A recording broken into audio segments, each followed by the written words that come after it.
As in, just kissed. No deep kiss. No deep kissing. This one's undrinkable for me. One-way trip to hell. Smile a little bit, Peter. Don't shout. You basically need to wash your mouth out with hydrochloric acid.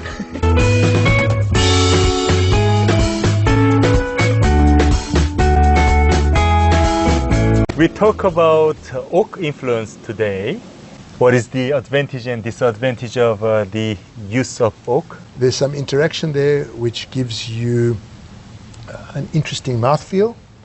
But what was noticed was that oak not only imparting those characteristics to wine, also imparted oak flavors and some tannins, oak tannins, which, if not overwhelming, contributed to the mouthfeel, contributed to the complexity, and to the taste, added an extra dimension to taste.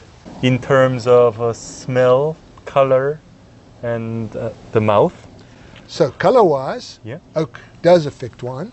Wines that have been in oak tend to be slightly darker. What do you mean by slightly darker?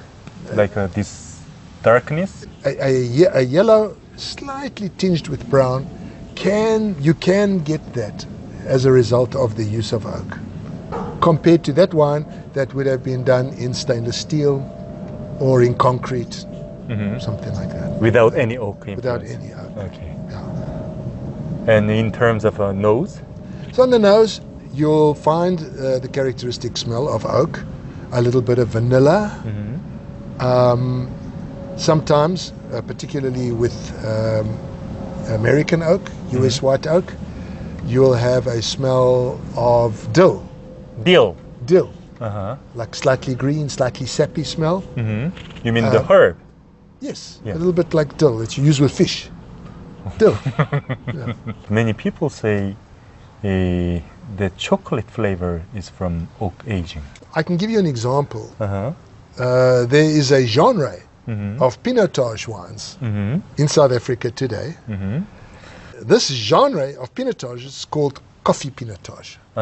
And what they have done is they have put this pinotage into very heavily toasted oak barrels. Okay. And it takes on a characteristic, if not of chocolate, of coffee or cappuccino or mocha, or those characteristics which are akin in some way to chocolate.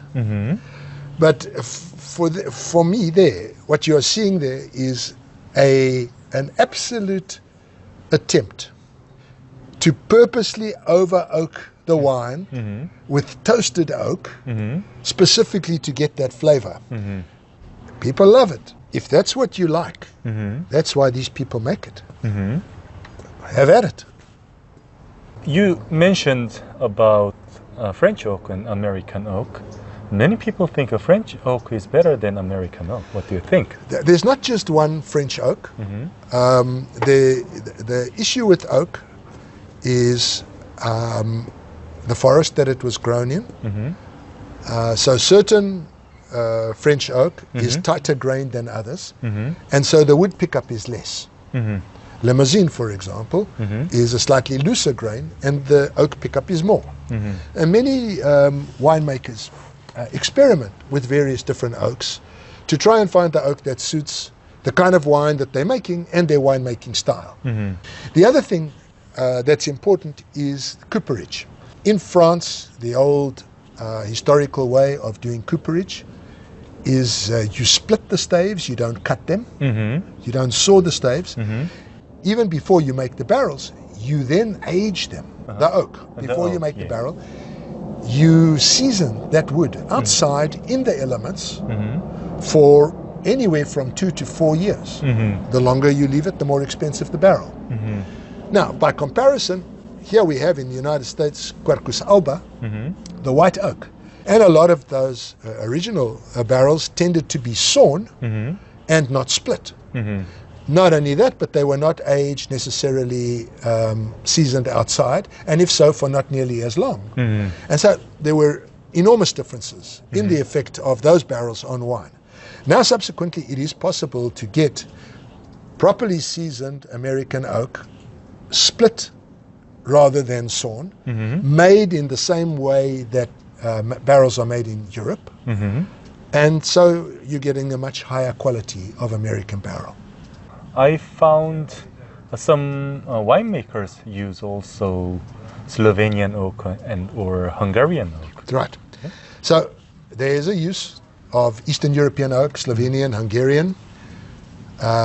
That oak tends to be even less flavorful for the most part than French oak. And it has the attributes and the qualities of being lower in price and more neutral. And still a very fine barrel, but more neutral. For a lot of winemakers, more neutral is very desirable. So that's the reason why those kind of oaks are used for many fine wines. It is true. You can also use used oak barrels. You use them multiple times. There's an element of risk there. Those barrels have to be cleaned very, very carefully, because otherwise you stand the risk of getting contaminants in the barrels, the most dangerous of which is Brettanomyces. Which you don't like at all. That's putting it mildly. So you don't like oaky wine, personally? I'm okay with oak kissed, as in oak, just kissed. I'm not in favor of heavy oaky wine. In the New World, you find a lot of what I call recipe winemaking. 100% malolactic, relatively low acid, but with some added acidity, sugar, off very, very sort of faintly off dry, really, really oaky. And somehow or another we have trained the consumer that if you're paying 15 to 21, 22 and sometimes more dollars for a bottle, that's what they should expect. That's what they should want. And if they don't get that, they've been robbed. Oh, yeah. Cheated. Those ones I have a hard time drinking. So a slight little kiss by oak. Yes, it's okay I'm okay with that. But no deep kiss. No deep kissing. No, yeah. I can go into any liquor store and I can buy something from the Loire or from Friuli, Pinot Grigio or Sauvignon Blanc or Muscadet or Chenin Blanc or unoaked Chardonnay from Australia for $9 or $10 or $11 a bottle. And I know that I'm going to have something minerally. It might not be the world's best wine. I don't want to drink the whole bottle. But I'm not going to be offended by a very expensive glass of over-oaked sweet Chardonnay. You just told me you drank a whole bottle on the desk yesterday night. I wouldn't do it. I would never say something like that, and I wouldn't do a thing like that. One should not drink the whole bottle unless it's truly, truly excellent world-class wine. Otherwise, it should be shared. And what was the reason you drank a whole bottle yesterday night? I didn't. So, shall we taste? So we have 2 bottles of wine. And this bottle is that you brought. Right. And this one is for blind tasting, and I brought this. Santi Apostoli, della Venezia. It's Pinot Grigio. And it's no oak. It's all stainless steel. So no oak at all? No oak at all. Okay. One of the possible benefits of oak is it perhaps makes wines, renders them easier to drink at a younger age. But that is at the expense of the long-term ageability of the wine. The color here is a very definite yellow. Pinot Grigio is usually light. The color here is a very definite yellow because this wine has got a small amount of bottle age on it. Some of the color comes from a little bit of age, and it's a slightly warmer vintage. This one is very nice. Very nice. Yeah. I feel some softness. Yes. Almost like a cream. But after the creaminess, it gets fresher again. Yeah, yeah. Very nice. A very successful glass of wine. Yeah, very You nice. order a glass of wine like that in a restaurant, $7.99 for a glass. If there is a restaurant like that, I would go to the restaurant every day. Well, hopefully the food's good too. And are you ready for the second wine? Yes, you know me, I can't resist a blind tasting.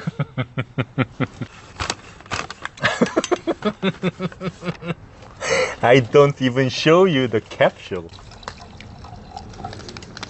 So I'm looking at this one. There's a lot of color here. It's almost like a sort of pale brass. Pale brass. Pale brass color. Okay. So it's very yellow, with hints of sort of some hints of earth, little flecks of green, but mainly yellow. It's got quite powerful legs, which gives me the idea that it's reasonably high alcohol. And looking at this, I would say that it's either been oaked, or it's got some sugar, or it's got a little bit of age on it, or it's made from those 1 or 2 grape varieties that have color, or there's been some skin contact. Quite a lot of choices. So here's a wine with a certain amount of oak on the nose. But the oak, the nose only suggests the absolute catastrophe of oak on the palate. This is what's called a catastrophe of oak. This is a violation of the covenant between man and God. Okay. That's a dangerous place to be in America. So this one is too oaky for you. This one's undrinkable for me. Oh. Yeah. The wood it's vanilla, and it almost tastes like bubble gum. This character. There's a bit of wood tannin on the finish. You don't look happy. No, I'm really not happy with this wine. I can't even really tell what it is. I mean, grape-wise, I can't even really tell what it is. I'm going to say that this is, if I have to guess it, this is a 2016 or 2017 Chardonnay, heavily oaked Chardonnay, and I'm guessing it's domestic, Californian. That would be my guess. You're very right about it. I'm sad to be correct. Now the question is how much you paid for this. I would guess around $15. Very correct. Yeah.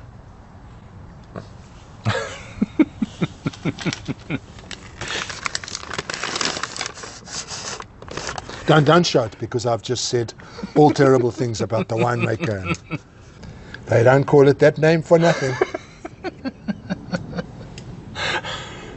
Okay. We have a responsibility to do, yes, we have a responsibility as marketers to give people things they want.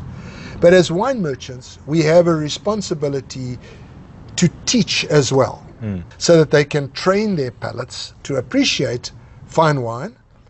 Because I promise you, once you get to appreciate fine wine, you can't go back to monstrosities like this.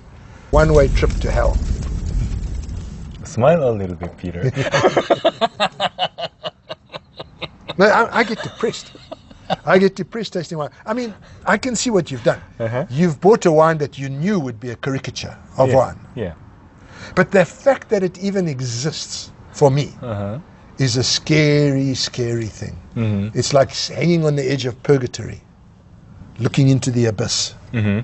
When I entered the wine shop, in front of me, there were shelves, and the shelves were full of these bottles. I'm back to the first wine, and I still have the thick oak flavor in my mouth. Yeah.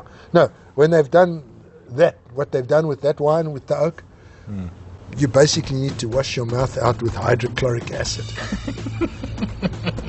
You need to take a few layers off your tongue and off your palate to get rid of the oak flavor. That sounds awful.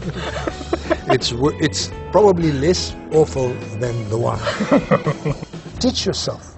Learn to appreciate really good wine. If there's oak, let oak be a part of it, but not the reason for it. You may like a little bit of oakiness to your wine, not what this wine is, which is a little bit of wininess to your oak. Just in case, actually, I bought 2 bottles of wine. The other wine is more Oaky than that. Okay, good.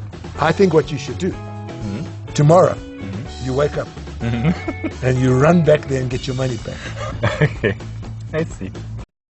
이럴 땐 이 와인 네이버밴드로 놀러 오시면 와인을 잘 몰라도 편하고 싸게 사실 수 있도록 제가 많이 도와드립니다. 다들 만족하시고 좋아하시더라고요. 가입하는 게 싫으시면 wineking.co.kr로 놀러오세요.